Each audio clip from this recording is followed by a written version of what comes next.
hot off their 10th, unprecedented 10th national championship, have an opportunity to speak to, once again, the head coach of the DU men's hockey team, David Carle. Thank you for joining the program, Coach. Thanks for having me, guys.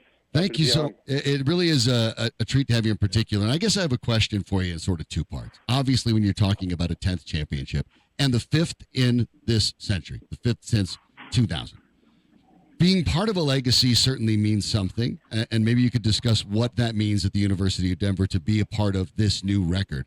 But also, have you taken the opportunity to personally look back and realize that, especially even at your age, what you have been able to accomplish? I think so. I mean, I think we're super proud to obviously be the program that was first to 10, most since turn of the century as well. Most in the last 20 years, you could look at almost any metric of time, and Denver has the most titles within that window. So we're really proud of all of that. And for myself personally, given everything that, where my relationship stems from with the university, starting with my brother coming here and then everything that led to me being here. Really, I would say proud of what the two of us have been able to accomplish here and just continue to add to the great tradition that is Denver hockey. You spoke the other night and once again demonstrated your surpassing knowledge of Denver hockey history. You mentioned your brother, and the Carle history began during the championship season. Matt's freshman year in 2003-2004, with an unlikely championship in the sense that the team was floundering and certainly not close to being of NCAA tournament caliber in midseason, but turned everything around.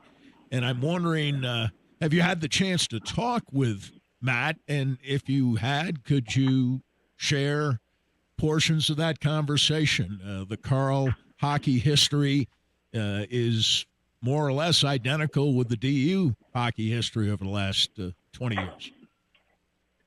Yeah, he was able to be there, so that was pretty cool with his wife and 3 of their 4 kids, and then my wife, Melissa, and one of our 2 kids, William, was able to come up to Minnesota, and they were able to stay at my brother's house with my mom and dad as well. And so that was, I think, a really fun experience for all of them. And, I can be honest, we really haven't had much time to share, reflect on it. We get to spend a little bit of Sunday morning together. But we will. We do have a fishing trip planned in early June up in Alaska with some Alaskan hockey guys that we're going to go out and play some fish, and I'm sure we'll talk lots about our youth days and everything that way. So, yeah, really proud of what we've been able to do and getting back to the old 4 year. I mean, I talked to Steve Miller last night. He just, he a history savant, watches the program from afar still and very much ingrained in it. And he was talking about so many of the similarities between 04 and 24. Oh, yes. And, we were anywhere from 4 to 6 in the standings in January, February. We very good team, but again, just kind of buckled it down, went on a great run, unbelievable goaltending, similar to Adam Burkle back then. Yep. So to do it in the, 20 years later in a similar manner, it's pretty serendipitous. This is really your second championship this year when you go back to the World Juniors in Sweden, which you also coached, and some of the players in which that you faced in the tournament are players that you had an opportunity to coach earlier in the season. How, when you compare those two experiences, especially in these two championships, how do they contrast and compare? Obviously, they're both wonderful, but one is for your country, one is for your university. Yeah, and I think one is, both extremely special. I would describe the World Juniors more as a real pressure cooker, just like a microwave. It's so fast. You're trying to come together as quickly and as fast as you can, with the group, and you're right into it. And the players are all playing in mid-season form, so that the level of the hockey is just so high and so crisp, the best players in the world.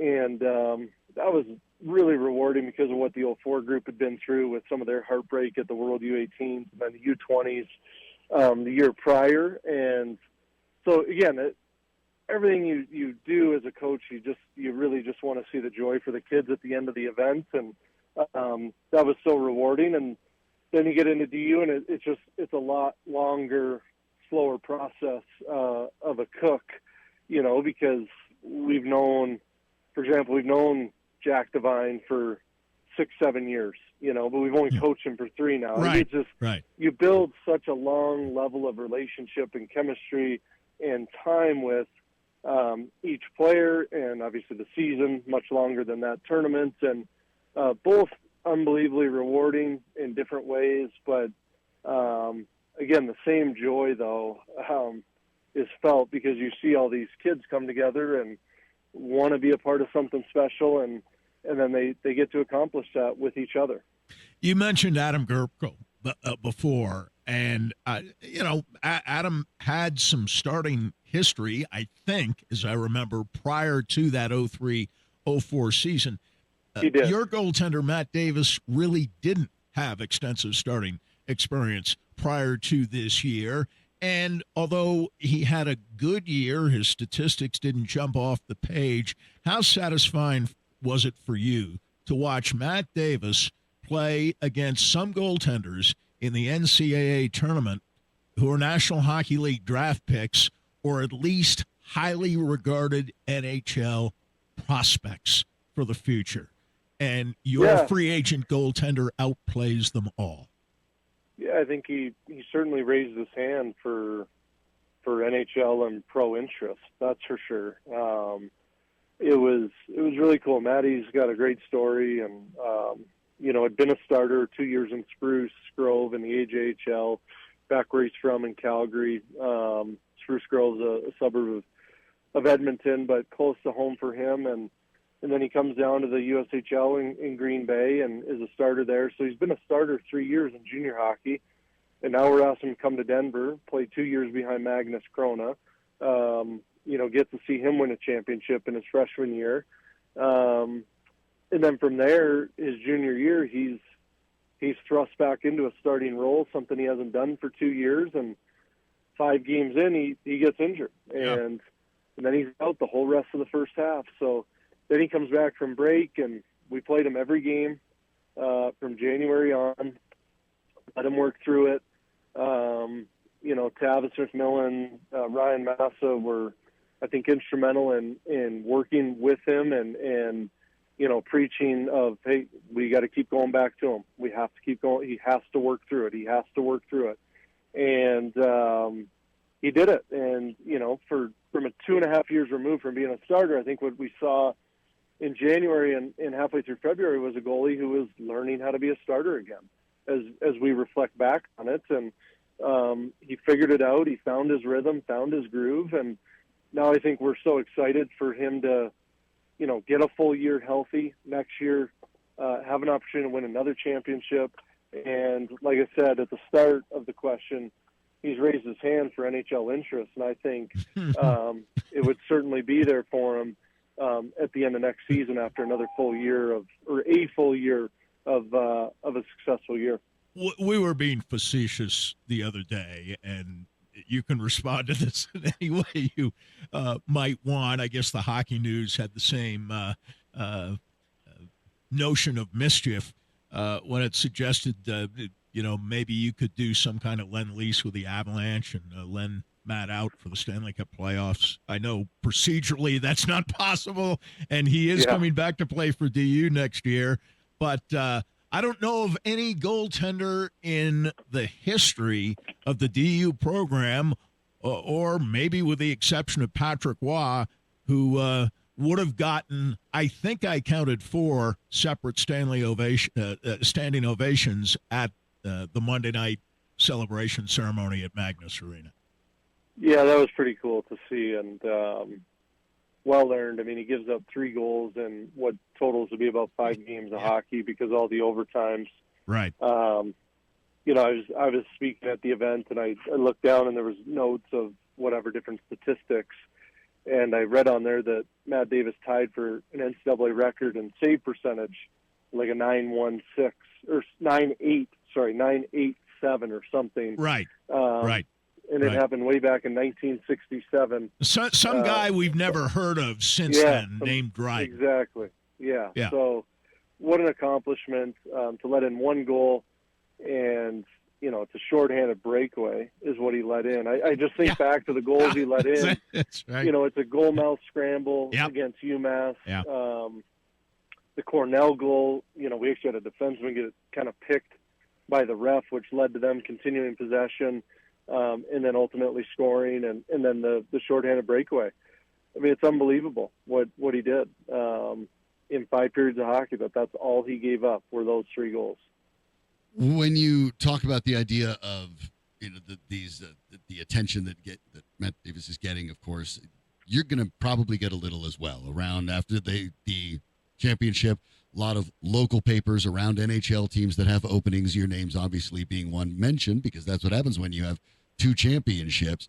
What's your thought on that? Clearly, it's got to be flattering, and I'm not asking you for your career plans, but given where you have gone in the relatively short amount of time you've been at Denver, what do you think is the next step, if there is one, and when would you be interested in looking at it? Yeah, it's a great question, and one that we actually addressed with our team today. And, I can tell you that I don't have that itch right now. It would have to be, I think I'm in a position, because we're at Denver, we're well taken care of, we're positioned to have success. I can be very selective and picky with where that next step comes from, if I so choose, and if it presents itself. And that doesn't mean I won't talk to people or go through the process. I think it's healthy to build connections. I look at a situation, I spoke to an NHL team 2 years ago after we won in 22, and I can't name the player because he hasn't been signed yet, but a player that we're getting out of the portal that's public knowledge. He's drafted by that team, and when he goes into the portal, there's a level of comfort with that team based on language and how we talk, and not that's the reason we got him, but it helps. And so I'm fine with my name being out there, being in rumors. Our players know where I stand and how I feel. I have to listen. It's an opportunity to learn, grow, create connections, and ultimately try and enhance the experience here for our kids and continue to drive our program forward. So that's really what I'm interested in. And as we move forward, again, if I were to do this for another 5-6 years, still be the youngest head coach in the NHL. So there's like no rush. There's no rush. Still be in your 30s 5 years from now. Yeah. So I mean, it's on my radar, but it's not on my radar if that makes sense. It does, and that's a bit of a. That's a good flex, by the way, that you have that kind of headroom to play with. But this team alone, 11 freshmen, more underclassmen than upperclassmen. It's probably not fair to say that they overachieved, because we know what the standard is at DU. But given the idea that your team was this young, and to most people knocking off both the Boston schools was somewhat of a surprise, do you feel that you're ahead of schedule in a potential title defense already? Yeah, I mean, we knew we were going to be young.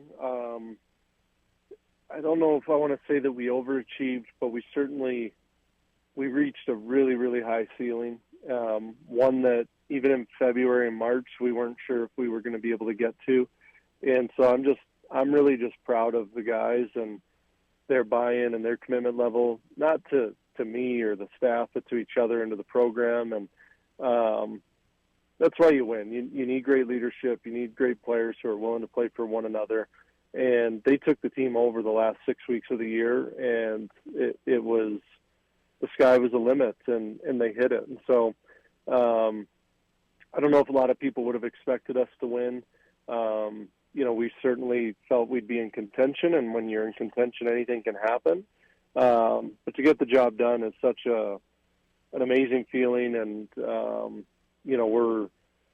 we certainly believe we'll have a great team again next year. A few guys still need to make decisions as to what they're doing for next year, and because our team timeline was accelerated, the reason for that was some of the individuals' timelines were accelerated because of their play, and so some guys have some different opportunities that maybe necessarily weren't going to be there when we thought about it at the start of the year, and they've earned those, and they're processing, and we're just working our way through that this week and into early next week, and but there's no doubt we fully intend on defending the championship, and can't wait to do that. Your tactical talents and those of your coaching staff have been widely celebrated both locally and nationally during the telecasts at the Frozen Four. You used a similar alignment, kind of a 1-2-2 against both Boston University and Boston College, both high-scoring teams, I believe second and third behind your own team, which made the final scores of the two respective games somewhat interesting, but again, a tribute to your tactical approach to those games. Coach, Boston University and Boston College have had to have seen those kinds of alignments during the course of the year. Why did yours work when so many others had failed? I think it probably gets to the level of focus and detail that our guys brought to the game every shift. I mean, we managed the puck extremely well. We got up the ice, we pressured, we angled. Our sticks were exceptional. We blocked a lot of shots, got a lot of tips with pucks through the slot area with our sticks. And, against that team, particularly BC, you just have to play that way. And those four forwards, and no disrespect to Jelvik or Gasso or Malone or many of the others that they have, but when Leonard, Smith, Perreault, and Gauthier are on the ice, the game changes. No different than when Hudson and Celebrini are out there. And so for us to keep all six of those players without a goal or an assist amazing.